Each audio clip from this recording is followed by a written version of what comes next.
Recent analysis from the CSIRO has crunched the numbers on food cravings, and they found 72% of people crave chocolate, 61% cheese, and over half people surveyed love a freshly baked roll.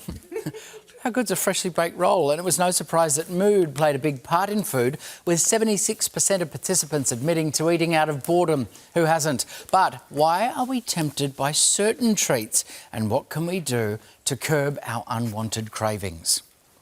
Weekend Sunrise nutritionist Sarah Lorenzo, as always, has all of the answers. I do have all of the answers today. Okay, let's start with the time of day cravings, because this changes. It does change. Time of day cravings are at 4 p.m. and 8 p.m. and we can connect this to our circadian rhythms. Our circadian rhythms is our internal body clock that responds to light and day, night and dark.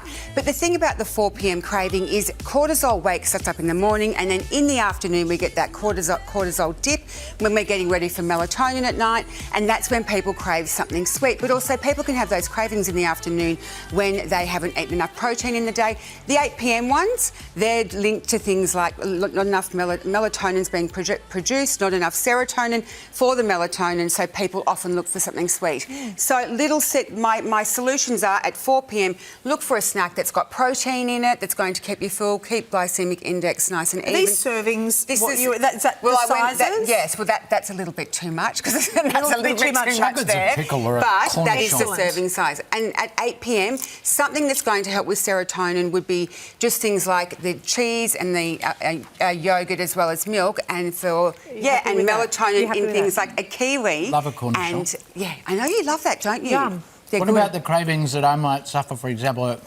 5, 6, 7, 9, 10, 11, 12 p.m? Well, I might just suggest that your diet might not be that great during the course of the day. Because rude. How could you call me rude? True. You need a protein. Hey, come on.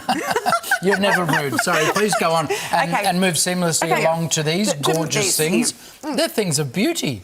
Well, we're going to talk about the difference between male and female cravings, because as females, when we crave, our cravings are related to our hormones. So for females around like sort of day 21, it's a progesterone, progesterone means progestation, which means that the females are kind of craving carbohydrates, ideally to get, ready for a gestational period. That won't obviously happen, but that's why they look for things like carbohydrates. But they also look for foods rich in magnesium, which is important for contractions. So these are really, so what I suggest people do, instead of going for the carbs and the chocolate, this is giving muffin, even though it actually has just got a lot of ingredients in there that, like, I've got yogurt in there, almond meal, I've also got some coconut oil, banana, and a little bit of egg, and I've just made these as a better option for a female to have, instead of having the refined sugars and all that kind of stuff. At 4 p.m, say? Well, no, this isn't time of day. This is just females in general and hormone related. I feel excluded. They look delicious. I want one. You feel it? Well, can a bloke have one too? Well, I'm going to talk about blokes now, Matt. While you do, I'll just sample this. And so we're going to chat all about male cravings. So whilst you two enjoy that... Good for males or females? Unisex. Yeah. Okay. You produced a unisex muffin. I did. Okay. So when it comes to men crave, the male craving is related to their feelings. So men love beer because it gives them a hit of dopamine. But men also love meat, according to research, because it makes them feel masculine. I know, Matt, I'm calling you out. I know you're a meat lover. I know you love meat, but the thing is, the research shows that men, it's like King Henry VIII with that big turkey leg that we have those visions of, but then men makes them feel masculine. So I say to my patients, instead of having, chips and beer and those kind of things, a whiskey is still masculine, nuts are still masculine. And you know what? In my clinic, I see this all the time, because men really do want to feel like a bloke. So they've got more, their cravings are more feelings, not hormones. Where did the king hide his armies? I don't. In his sleeveys. Any good? No good? No, Mon. All right. Okay. Okay. What's crunching? That's fine. Okay.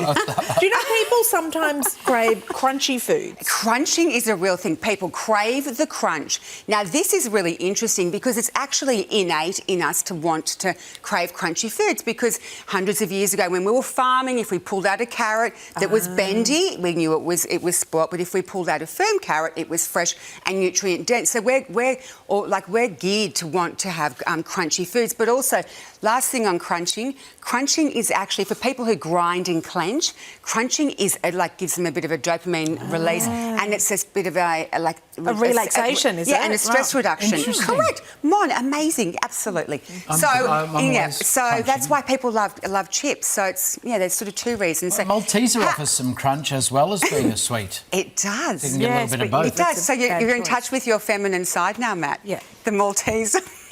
Mixing the chocolate and the crunch. I'm eyeing off the top deck. If I'm being honest with you. You're not allowed to do that. Front Beautiful, stage. as always. Thank you so much, Okay, Sarah. thanks, Hey, Sarah, and we put those recipes up because they're delicious. They are absolutely delicious. The unisex The muffin. unisex muffin. Yeah. Yum. Renamed or you can by- have one of Sarah's bars. Or one of Sarah's Protein bars delicious as a bars. snack. As a 4 And o'clock sweet sub. too, as a Yes. 4 o'clock sub. Love it. Thanks, guys. You're watching all 5, 6, 7, 8, 9.